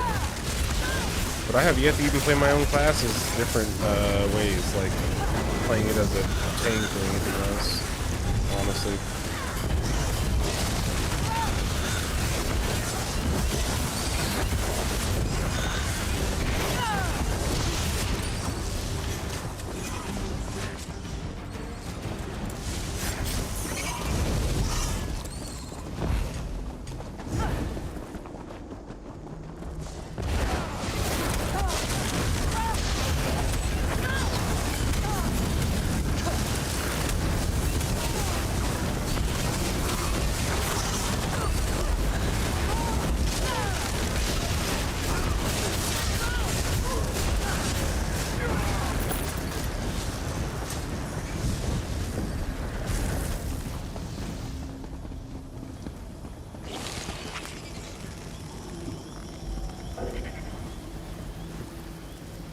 That guy already went and jumped down. At least the rest of us got it.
Okay, well, right there is where it kind of helps.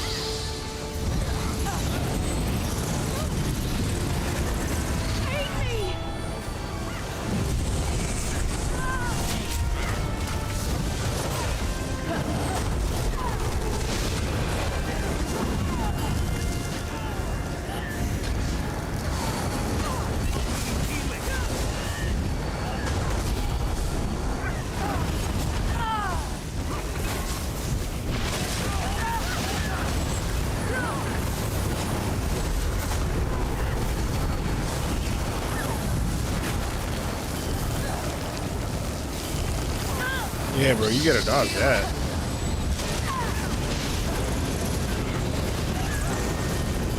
You can't just be all in to eat that damage.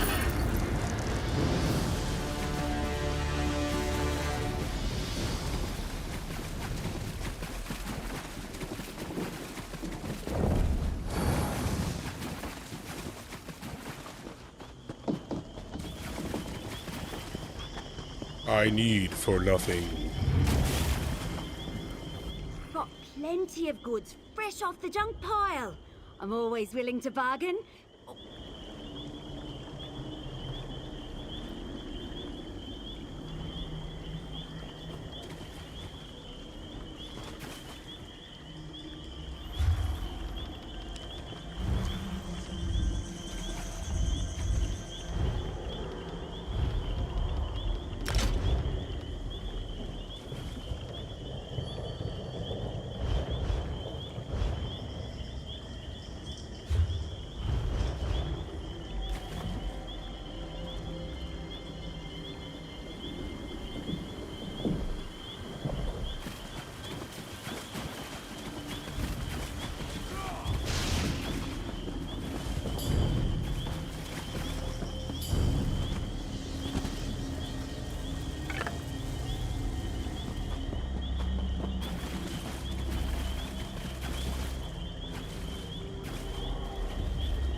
All right, so we're gonna help them run another white gold tower.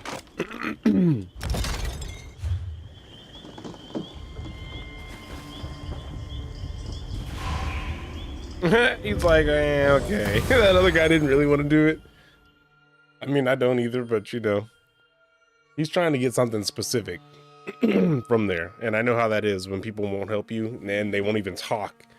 You're talking in the group like, hey guys, I'm looking for this, and just everybody just blows you off like you're an NPC. That's stupid. Let's see what he's looking for. We've had our differences, but when have you ever known me to be wrong? Yes. Yes, I suppose that's true. A few more moments then.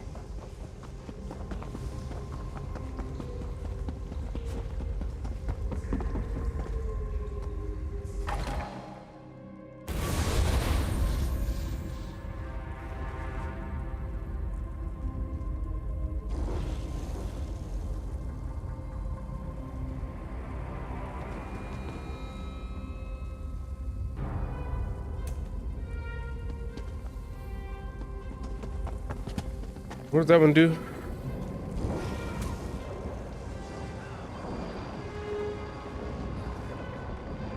Oh, see, I didn't like that one.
that extra DPS though.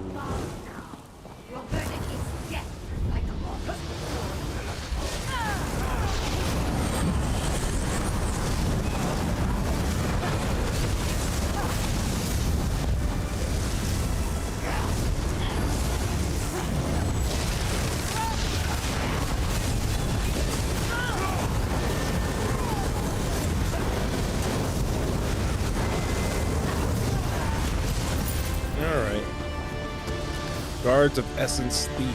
So far, no bueno.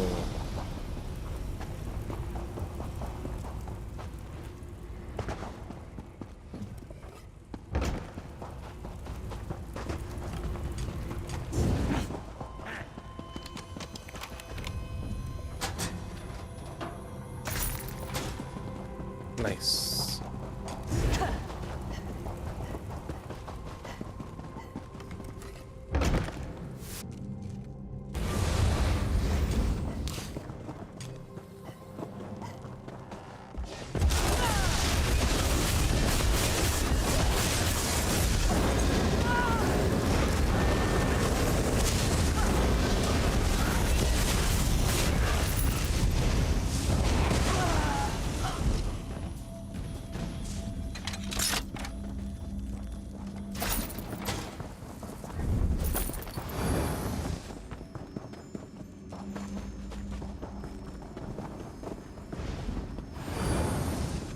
My spell has revealed the rifts. Destroy them!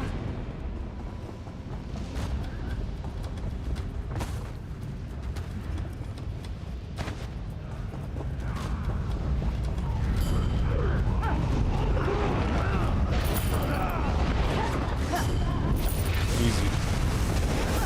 I say it's easy, but it's really because like the DPS is really good. Has nothing to do with it.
Like right now, see if I didn't do this, I could be doing more story, but There's nothing.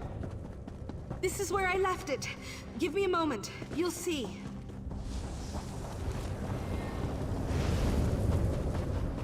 oh, he's empty. It's not ready. They're all empty.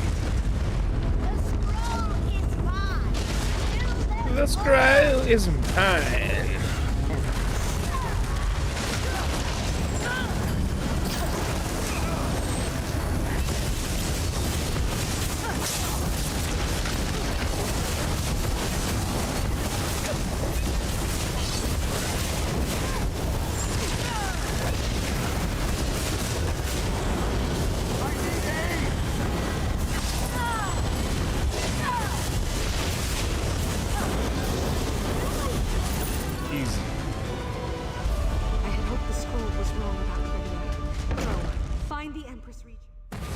Spell power cure.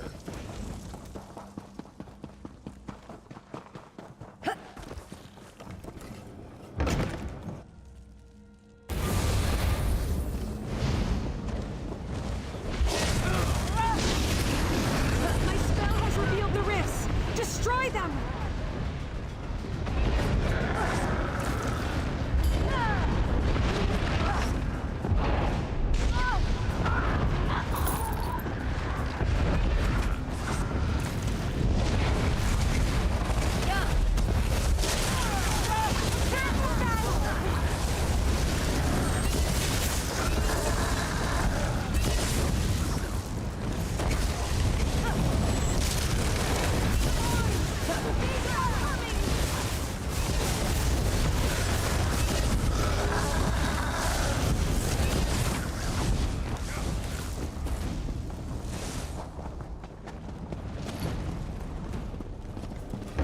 I heard the combat music come back on, so I turned back around like, what?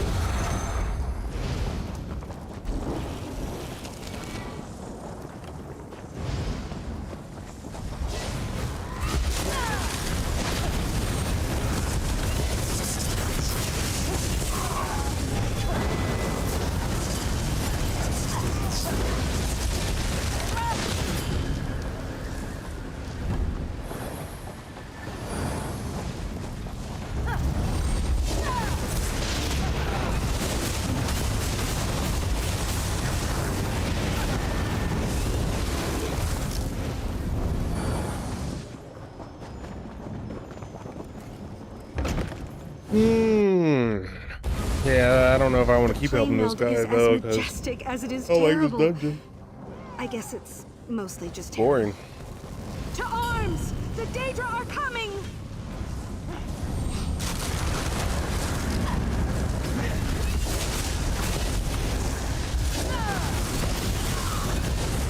The Elder Scroll was right about you. Let's move.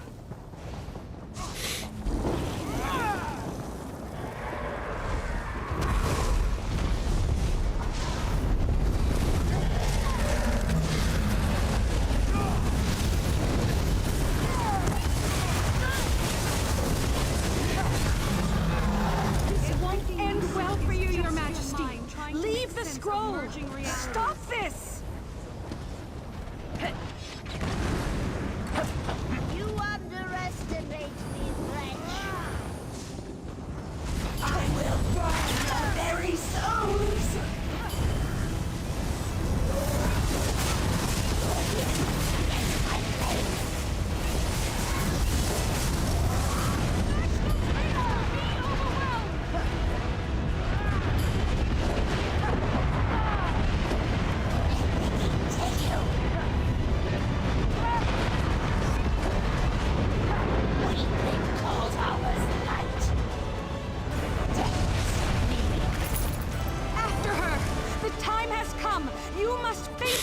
She slays us all!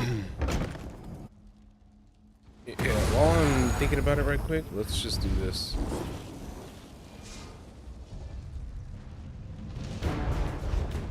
Since that's what he's looking for.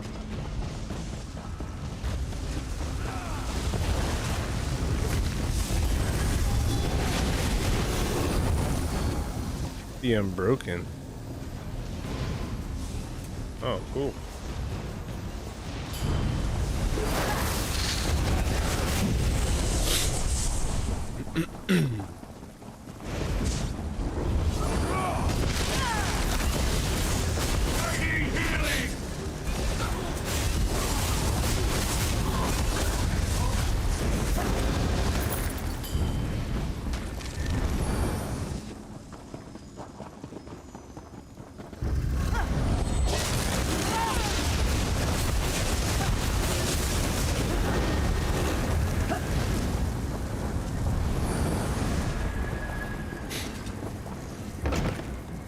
That's kind of cool. I didn't know you put the whirlwind effect around your allies. Through the portal. You are destined I just to face noticed. Cliviatharn. You are destined to face Cliviatharn. Believe you're dealing with Cliviatharn? She is as lost to you as the white gold. Lord Baal, I have the Elder Scroll.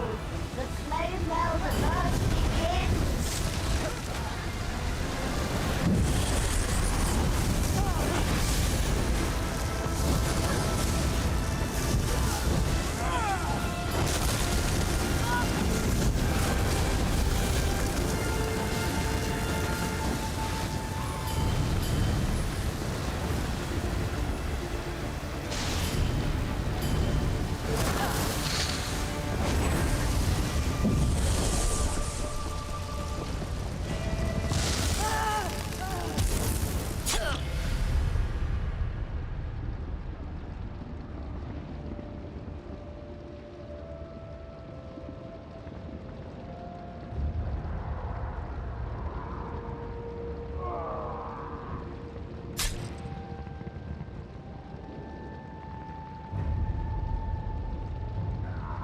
All right, let's see if we can reset her.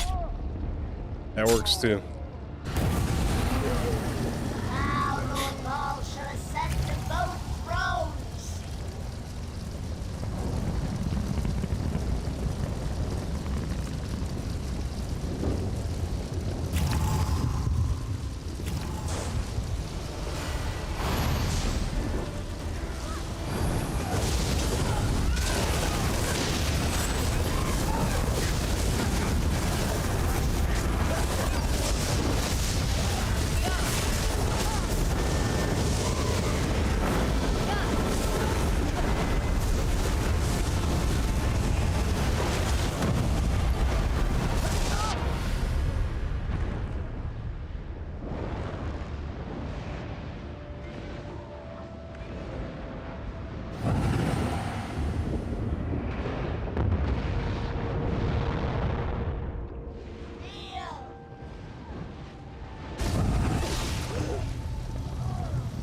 Waited as long as I could before opening this portal. The scroll said I'd be skewered if... Never mind. I'll take this. Follow me!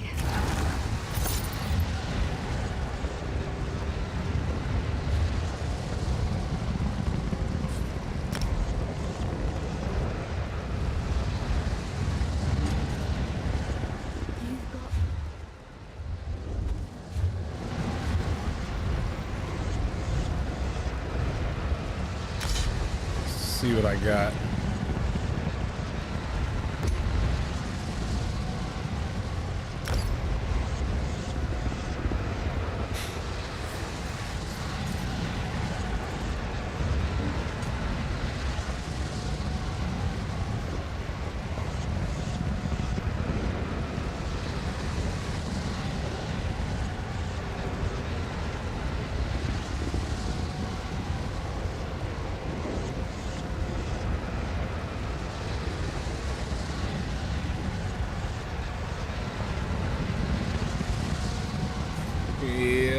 Yep, you're gonna be doing a lot of runs trying to get whatever it is you're trying to get. That's for sure.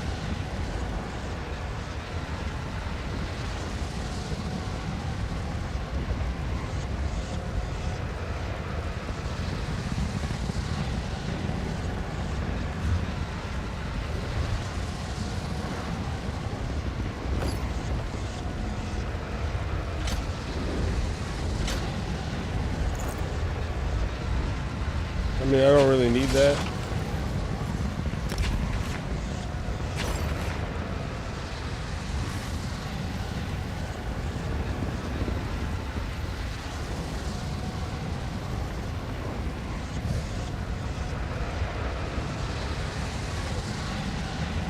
Yeah, I'm bouncing.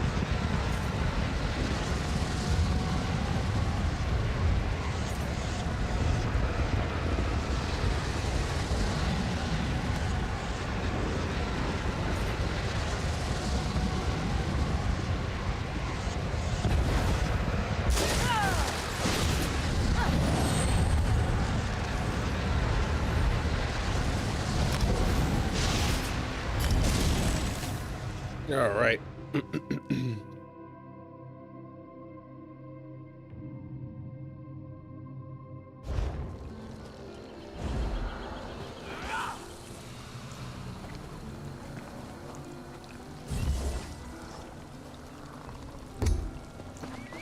Oh, got the pledges done. I was gonna do some story, but I think I'm actually done for now. Have the itching eye you have cut is the I'm trying to finish some more Walking Dead. I'm not gonna lie, that's what I'm trying to get back to. So I've been picking that up again because I never finished it because I got pissed off with Negan. When Negan came in, I just stopped watching the whole show, and now I'm picking it back up. So I'm into it. I want to see what happens next. So you guys, thanks for joining. Thanks for watching.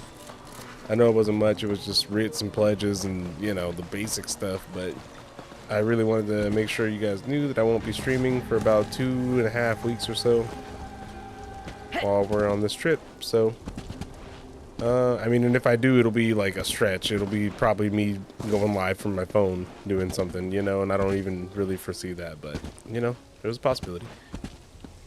All right, but for now, thanks for watching. Thanks for joining. Thanks for spending part of your night with me. Enjoy the rest of your night or morning or day or whatever, wherever it is where you are. Take care and peace.